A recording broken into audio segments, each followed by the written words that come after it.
presentation on Union Hybrid Equity Fund. This fund NFO is launched by Union Mutual Fund and NFO is open from 27 November to 11 दिसंबर। तो इसके बारे में चर्चा करते हैं। Hybrid equity fund क्या होता है और इन जनरल हाइब्रिड फंड क्या होते हैं। तो स्टार्ट करते हैं स्टैंडर्ड डिस्क्लेमर के साथ। Fact, figure and opinion in the presentation video are based on information available in different agencies and public domain and published in good faith. Viewer in their own interest may like to cross-check and verify information from concerned source before making any financial commitment. Stock market investment are subject to market risk. Consult your financial advisor before committing any money. तो सबसे पहले mutual fund का जो basic knowledge है उसको refresh करने की कोशिश करते हैं।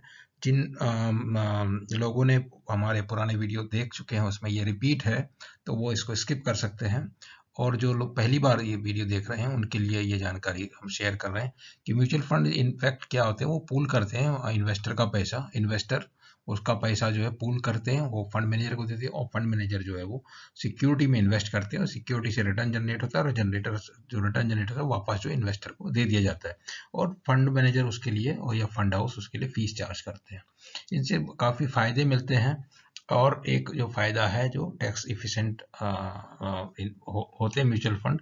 डायरेक्ट जब मार्केट में इक्विटी में या डेट में आप इन्वेस्ट करेंगे उसके मुकाबले जो है ये टैक्स इफिशिएंट होते हैं। तो और क्या क्या फायदे मिलते हैं म्यूचुअल फंड में इन्वेस्टमेंट के थ्रू इन्वेस्टमेंट करने से। आपको प्रोफेशनल मैनेजमेंट मिलता है, एक फंड मैनेजर मिलेगा जो बहुत मामूली सी फीस चार्ज करके आपका पूरा फंड मैनेज करेगा। दूसरी उसके अलावा आपको डाइवर्सिफिकेशन का फायदा मिलेगा। आप जो है थोड़े पैसे लगाकर जो है अधिक से अधिक कंपनियों में निवेश कर सकते हैं जिससे आपका रिस्क घट जाता है और आपको लिक्विडिटी मिलती है, कन्वीनियंस होती है। म्यूचुअल फंड में कभी लोअर सर्किट अपर सर्किट नहीं लगती हैं और अभी जो है सभी मोस्ट जो सुविधाएं हैं ऑनलाइन हो गई हैं, आपको कहीं कुछ जाने की जरूरत नहीं पड़ती है, फॉर्म भरने की जरूरत नहीं पड़ती है। और डीमैट अकाउंट भी ऑप्शनल है, आपके पास डीमैट अकाउंट है तो अभी म्यूचुअल फंड खरीद सकते हैं, नहीं है तभी भी खरीद सकते हैं। टैक्स एफिशिएंसी का जैसे वो पहले चर्चा किया, म्यूचुअल फंड में जो इन्वेस्टमेंट टैक्स एफिशिएंट क्यों है, क्योंकि अगर आपने एक लंबे समय के लिए निवेश किया है 5 साल 10 साल के लिए, तो अगर आपने डायरेक्ट इक्विटी में या डेट में इन्वेस्टमेंट किया है तो आप उसमें टाइमिंग के हिसाब से अगर आपने कोई शेयर खरीदा और उसको जो आपको लगता है कि उसका भाव जो है जो आपको चाहिए था वो भाव आ गया तो आपको बेचना पड़ेगा। जैसे ही आप उसको बेचेंगे आपका टैक्स लायबिलिटी आ जाएगा। लेकिन म्यूचुअल फंड में क्या है, अगर फंड मैनेजर ने वही शेयर खरीदा है और वो भाव उसका आ गया तो वो बेच देगा मगर उसका टैक्स लायबिलिटी नहीं होगा, क्योंकि म्यूचुअल फंड जो ट्रस्ट के नाम तरह से काम करते हैं और वो जो फिड्यूशियरी कैपेसिटी में आपका पैसा मैनेज करते हैं। तो इस प्रकार से उसको वो टैक्स नहीं लगता और आपको जब फाइनली अब जब आपका गोल पूरा हो जाएगा, जब उस समय आप में भी 10 साल 5 साल 15 साल 20 साल बाद जब बेचते हैं तभी आपका जो टैक्स इंसिडेंस आएगा। तो पहले टैक्स लगने में नुकसान ये होता है कि अगर 5 साल बाद आपने कोई बेच दिया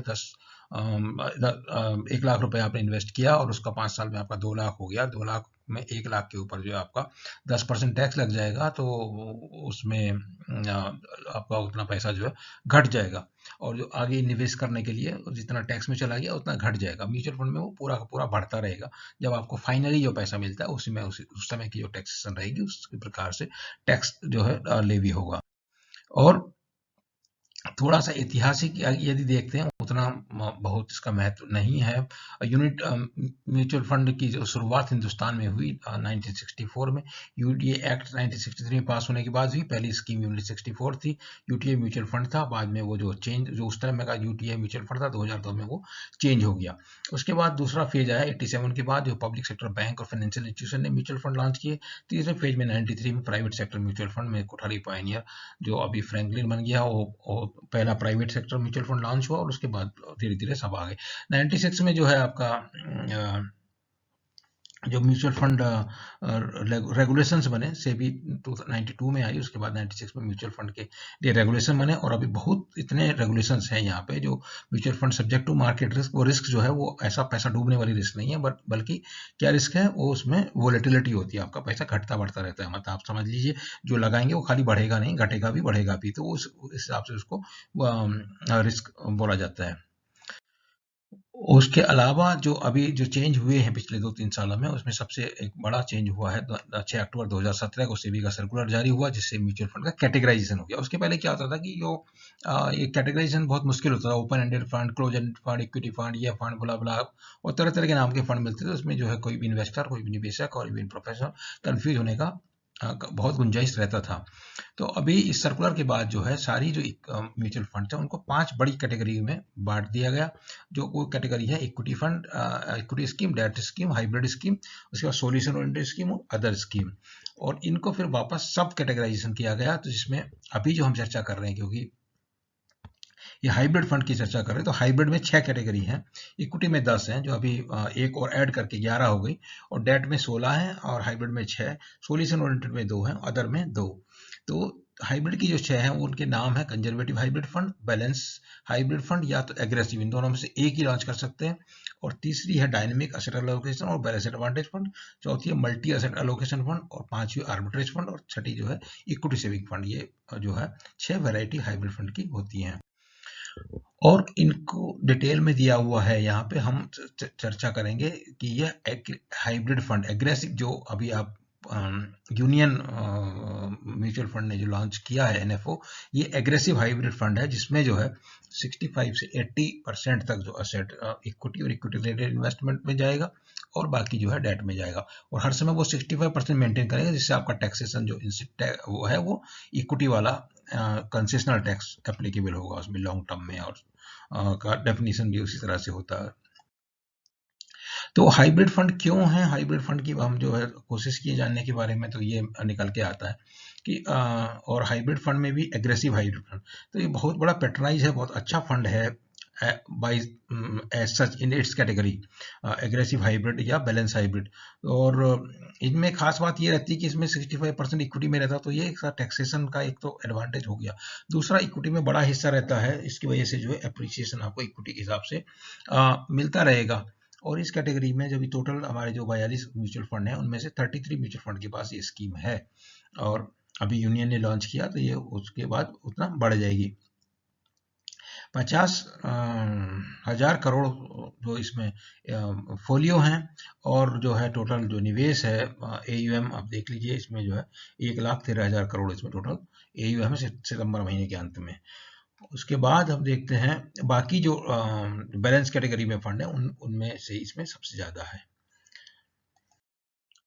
जो अभी जो नए फंड हाउस हैं या पुराने फंड हाउस हैं, उनमें देखने के लिए कितने फंड हाउस, टोटल करीब 45 फंड हाउस का यहाँ पे जानकारी जो अम्फी की वेबसाइट से मिला है वो शेयर करते हैं। और उसमें जो है ये जो है आपका यूनियन म्यूचुअल फंड है, यूनियन म्यूचुअल फंड का जो है एयूएम करीब 4,018 करोड़ है 30 सितंबर को, और ये जो है काफ़ी छोटे म्यूचुअल फंड में से एक है। तो यूनियन म्यूचुअल फंड की क्या क्या स्कीम्स हैं, क्या उनकी परफॉर्मेंस है, थोड़ा सा उनकी जानकारी इसमें निवेश करने के पहले हम कर लेंगे तो वो बेहतर रहेगा। तो यूनियन म्यूचुअल फंड की जो यहाँ पे देख रहे हैं आप, जो सबसे पहली स्कीम जो है वो शायद 10 जून 2011 को आई है, वो यूनियन मल्टी कैप फंड है। उसका 5 साल का हमने रिटर्न देखा, CAGR 7% है, जबकि बाकी जो मल्टी कैप फंड है उनकी परफॉर्मेंस इसके मुकाबले काफ़ी बेहतर है।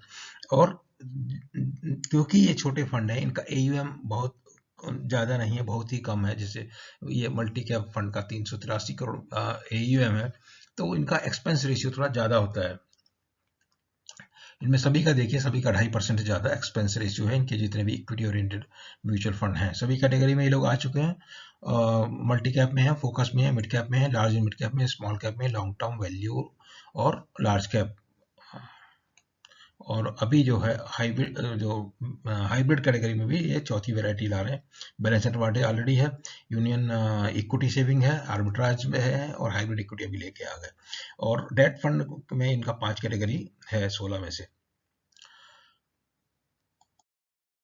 तो एक चीज ये रहती है कि जो फंड हाउस को सेबी का जो ये सर्कुलर है उसके हिसाब से जो एक्सपेंस इस लिमिट के अंदर उनको मैनेज करना पड़ता है, वो 2.25% है, इसके जो है ज़्यादा है, तो इनको जो मेंटेन करने में परेशानी होती है। और अच्छा फंड मैनेजर रखने में भी परेशानी होती है, बिकॉज स्मॉल एयूएम है, स्कीम का एयूएम भी कम कम है। बाकी यूनियन म्यूचुअल फंड के बारे में जो है, ये पॉजिटिविटी फैक्टर ये है कि पैन इंडिया प्रेजेंस है, यूनियन बैंक ऑफ इंडिया की बड़ी ब्रांच है। अभी उसमें आंध्रा बैंक का मर्जर हो गया और दूसरी जो है कॉर्पोरेशन बैंक का मर्जर हो गया, तो उनकी रीच जो है उस हिसाब से और भी बढ़ गई।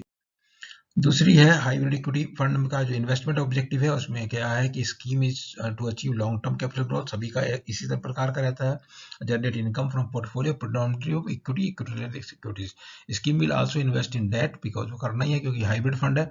और जो है 65 से 80% इक्विटी रिलेटेड में रहेगा, डेट में 20 से 35% के बीच में रहेगा, और 0 से 10% तक ये जो है रिटर्न और इन्विट में भी निवेश करेंगे।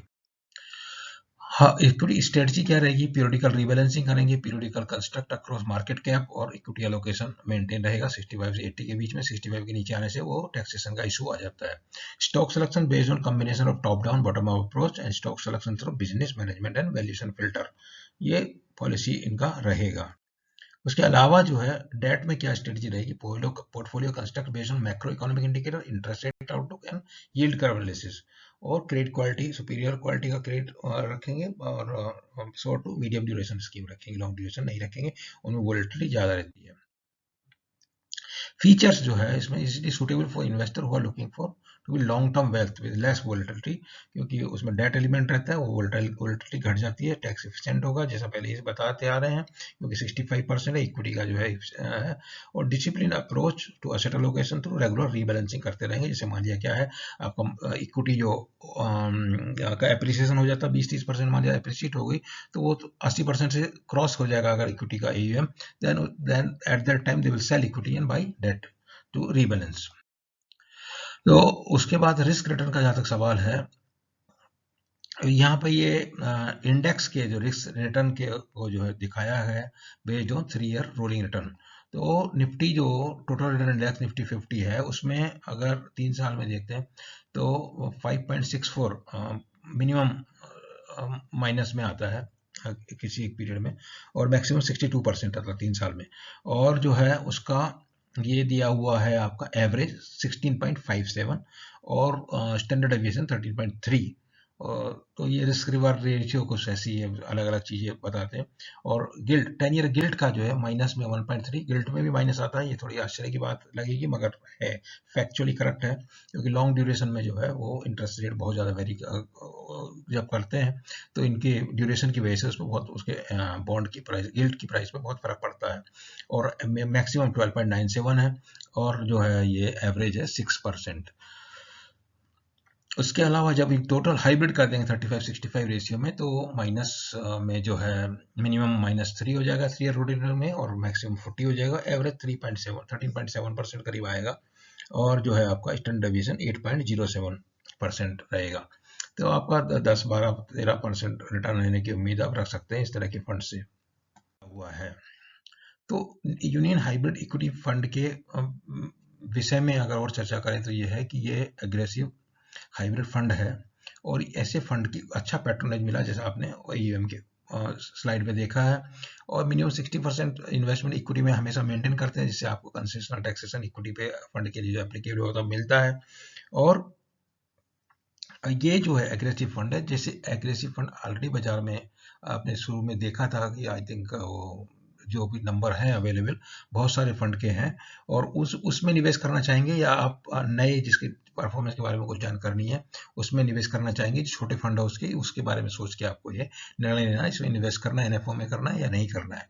इसमें एडवांटेज यूनियन बैंक का जो जगह जगह छोटी बड़ी जगहों में उनकी ब्रांचेज हैं, ब्रांच के थ्रू कितना सर्विस वो प्रोवाइड करते हैं, वो उसमें थोड़ा चेक कर लेने की ज़रूरत है। और आंध्रा बैंक और कॉर्पोरेशन बैंक के साथ अमलगमेशन होने के बाद उनकी प्रेजेंस जो और भी बढ़ गई। इसके अलावा अभी जब ये एनएफओ आई हुई है, उसी के साथ साथ दूसरी एनएफओ भी आई हुई है, एचडीएफसी डिविडेंड यील्ड फंड की एनएफओ आई हुई है, इन्वेस्को की ये कुछ है, global consumer trend fund of fund है, एक आईटीआई लार्ज कैप है, यूनियन हाइब्रिड फंड ये खुद ही है, और यूटीआई स्मॉल कैप फंड है। यूटीआई स्मॉल कैप और एचडीएफसी डिविडेंड यील्ड फंड, इनके ऊपर जो है हमने ऑलरेडी आपको वीडियो जो है पब्लिश कर दिया है। और उसके अलावा अभी ये जो है ये जो इसकी अप्रोच है वो यहाँ दिया हुआ है नीचे। Long term capital growth and income, investment predominantly equity investment and debt में जो भी इन्वेस्टमेंट होगा जो रिक्वायरमेंट है। तो ये जानकारी था about union hybrid equity fund, जो एग्रेसिव बैलेंस फंड है, 65 से 80% इक्विटी में लगाता है और 20 से 35% डेट में इन्वेस्टमेंट करता है। और it comes from union bank of India and union mutual fund which is owned by union bank of India. तो उम्मीद करते हैं कि आपको जानकारी जो है आपके काम में आएगी। आप अगर यदि इस एनएफओ में निवेश करना चाहते हैं और यदि आपको balance fund, aggressive hybrid balance fund में निवेश करना है और दूसरे किसी में करना है, तभी भी इस वीडियो में दी हुई जानकारी आपके काम में आएगी। तो वीडियो को आप समझ में आया तो आप लाइक कर सकते हैं और हमारा चैनल जो है वो सब्सक्राइब कर सकते हैं। चैनल सब्सक्राइब करने के साथ साथ आप जो हमारा BUSASI2 एक ट्विटर हैंडल है, उसमें आप विजिट कर सकते हैं। वहाँ पे आपको सब वीडियो मिल जाएंगे और रिलेटेड जो है कमेंट मिलेंगे और लेटेस्ट अपडेट भी मिलेंगे। उसके अलावा आपको कोई जानकारी, अगर म्यूचुअल फंड में निवेश से संबंधित जानकारी चाहिए और कोई हेल्प चाहिए तो हमारी एसोसिएट वेबसाइट myalfin.com पे जा विजिट कर सकते हैं। वहाँ से आपको जो है, और या फिर आप यूट्यूब में जो वीडियो ये देखते हैं उसमें कमेंट बॉक्स में आपका कोई क्वेरी है, वो क्वेरी आप लिख के दीजिए, उसका आपको ज़रूर उसका रिप्लाई मिलेगा और टू योर सेटिस्फैक्शन।